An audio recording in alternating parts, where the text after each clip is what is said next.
ये आकाशवाणी रायपुर है। छत्तीसगढ़ी समाचार बुलेटिन के संग अभिषेक के जय जोहार। अब सुनो आज के प्रमुख समाचार। कांकेर जिला में आज 6 माओवादी मन करीन आत्मसमर्पण।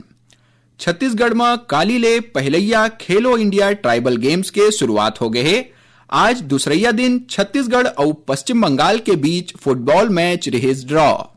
और मौसम विभाग अवैया 24 घंटा में प्रदेश के कुछ एक जगह में हल्का वर्षा होए या गरज चमक के संग छींटा पड़े के संभावना जताए है। अब समाचार विस्तार ले। कांकेर जिला में आज 6 माओवादी मन आत्मसमर्पण करीन है। जिला के पुलिस अधीक्षक निखिल राखेजा बताइन कि ए माओवादी मन राजनांदगांव कांकेर बॉर्डर डिवीजन के 5 और मिलिट्री कंपनी के 1 माओवादी शामिल है। एमन 303 राइफल और एसएलआर समेत 3 हथियार पुलिस ला सौंपे है। बस्तर रेंज के पुलिस महानिरीक्षक सुंदर राजपी बाचे हुए माओवादी मन ले हिंसा के रद्दा ला छोड़ के समाज के मुख्य धारा ले जुड़े के अपील करे है। छत्तीसगढ़ में काली ले पहलैया खेलो इंडिया ट्राइबल गेम्स के शुरुआत हो गए है। रायपुर के साइंस कॉलेज मैदान में रखे गए शुभारंभ कार्यक्रम में मुख्य अतिथि के रूप में केंद्रीय युवा मामला और खेल मंत्री डॉक्टर मनसुख मांडविया शामिल होइन। ए मौका में ओमन कहिन की खेलो इंडिया ट्राइबल गेम्स छत्तीसगढ़ बर एक ऐतिहासिक शुरुआत है। डॉक्टर मांडविया बताइस कि खेलो इंडिया ट्राइबल गेम्स के आयोजन अब हर बछर बस्तर, सरगुजा और रायपुर में करे जाही। ओमन कहिन की खेल प्रतिभा बस शहर में नहीं है, फिर जनजाति तीत तखार और दुरिया के इलाका में घलो मौजूद है।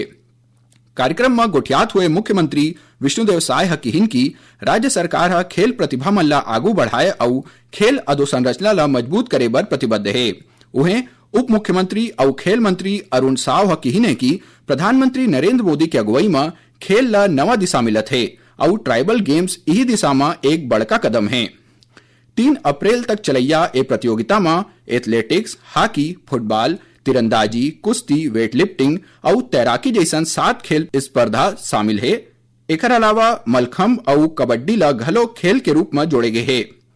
खेलो इंडिया ट्राइबल गेम्स छत्तीसगढ़ के 3 शहर रायपुर, जगदलपुर और अंबिकापुर में आयोजित करे जावत है, जेमा देश के करीब 30 राज्य और केंद्र शासित प्रदेश के 3000 ले ज्यादा जनजाति खिलाड़ी और अधिकारी मन भाग लेवत है। खेलो इंडिया ट्राइबल गेम्स के दूसरैया दिन आज रायपुर में तैराकी, वेट लिफ्टिंग, हॉकी और फुटबॉल के मुकाबला हुआ थे। छत्तीसगढ़ और पश्चिम बंगाल के बीच आज खेले गए फुटबॉल मैच ड्रा रहिस। दोनों टीम निश्चित बेरा में एक गोल ही कर पाइस। पदक तालिका में कर्नाटक 5 स्वर्ण समेत 7 पदक के संग पहली स्थान में है। उन्हें उड़ीसा दूसर और असम तीसरैया स्थान में बने हुए है। छत्तीसगढ़ 1 रजत और 1 कांस्य पदक जीत के पदक तालिका में 5वां स्थान में है। खाद्य विभाग के सचिव रीना बाबा साहेब कंगाले आज रायपुर में आने आयल कंपनी के क्षेत्रीय प्रबंधक मन संग समीक्षा बैठका करीन। बैठका में प्रदेश में एलपीजी के उपलब्धता, वितरण प्रणाली और उपभोक्ता संस्था मन ला पहली गैस आपूर्ति करे के निर्देश देगिस।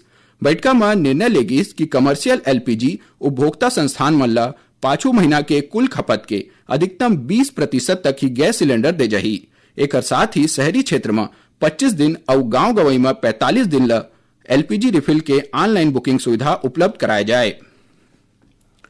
केंद्रीय उपभोक्ता संरक्षण प्राधिकरण होटल और रेस्टोरेंट मन ला निर्देश दे है कि ओमन ग्राहक मन ले एलपीजी शुल्क और ईंधन लागत वसूली जैसन अतकहा पैसा झन लेवय।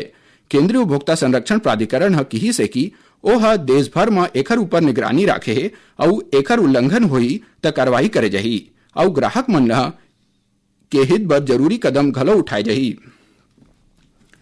रेल मंत्री अश्विनी वैष्णव बताइने कि भारतीय रेल रिफॉर्म एक्सप्रेस के तहत 5 नवा सुधार के घोषणा करे है। एमा 2 माल ढुलाई, 1 निर्माण और 2 यात्री सुविधा ले जुड़े है। नवा सुधार के मंजूरी के संगे संग बछड़ 2026 बर सुधार के कुल संख्या अब 9 हो गए है।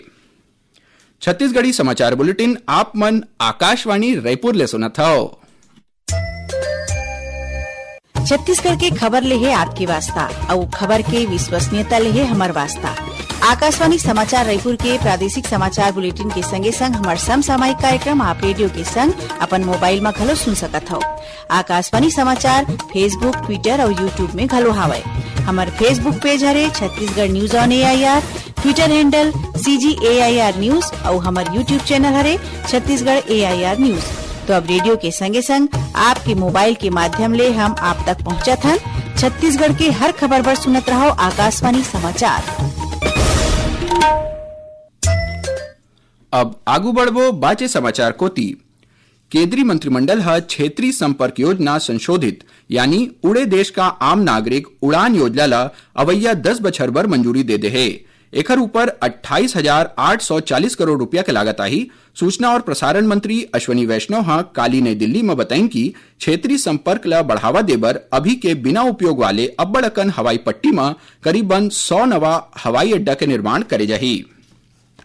राष्ट्रीय मानवाधिकार आयोग छत्तीसगढ़ के आने आने जिला में पाछू 4 बछर के दौरान 285 कैदी मन के मौत के मामला ला संज्ञान में लेहे। ये मामला में आयोग राज्य के मुख्य सचिव और जेल महानिदेशक ला नोटिस जारी करके 2 सप्ताह में रिपोर्ट देबर की ही से।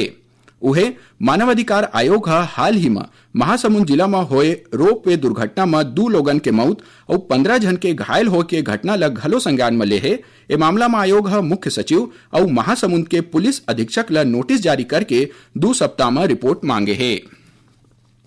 राज्यपाल रमेन डेका ले आज धमतरी जिला के नगरी विकास खंड के प्रतिभावान स्कूली लइका मन भेंट करेन।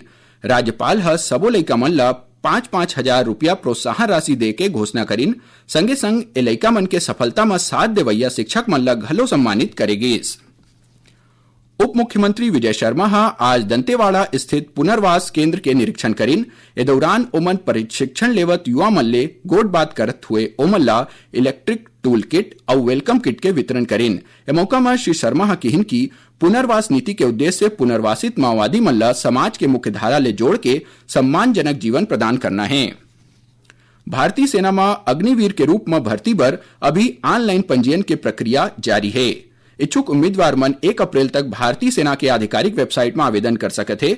मुंगेली के जिला रोजगार अधिकारी बताइन कि ए दारी के अग्निवीर भर्ती में जनरल, तकनीकी, लिपिक, स्टोर कीपर, ट्रेडमैन के संगे संग सेना पुलिस, नर्सिंग असिस्टेंट वेट और सिपाही फार्मा के पद में भर्ती करे जाही। अधिक जानकारी बर जिला रोजगार कार्यालय ले संपर्क करे जा सकत है।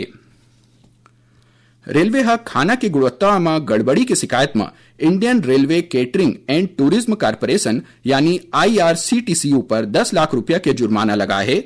उन्हें संबंधित वेंडर ऊपर 50 लाख रुपया के जुर्माना लगात हुए ओकर अनुबंध ला खत्म करे के आदेश दे है। बिलासपुर के कोनी स्थित पोल्ट्री फार्म में बर्ड फ्लू ले 5,000 कुकरी के मौत के बाद 10 किलोमीटर के दायरा में 22,000 ले ज्यादा पक्षी और 25,000 अंडा नष्ट करे गए है। उन्हें एहतियात बर 25 मार्च ले 7 दिन बर कानेर पिंडारी चिड़ियाघर ला बंद कर दे गए है और नगर निगम कुकरी और अंडा के बिक्री ऊपर रोक घलो लगा दे है। अब सुनथन मौसम के हाल। मौसम विभाग अवैया 24 घंटा में प्रदेश के कुछ एक जगह में हल्का वर्षा होए या गरज चमक के संग छींटा पड़े के संभावना जताए है। उन्हें 1-2 जगह में अंधड़ चले के संग गाज या ओला गिरे के चेतावनी घलो दे है। वर्षा के क्षेत्र मुख्य रूप ले मध्य छत्तीसगढ़ रही।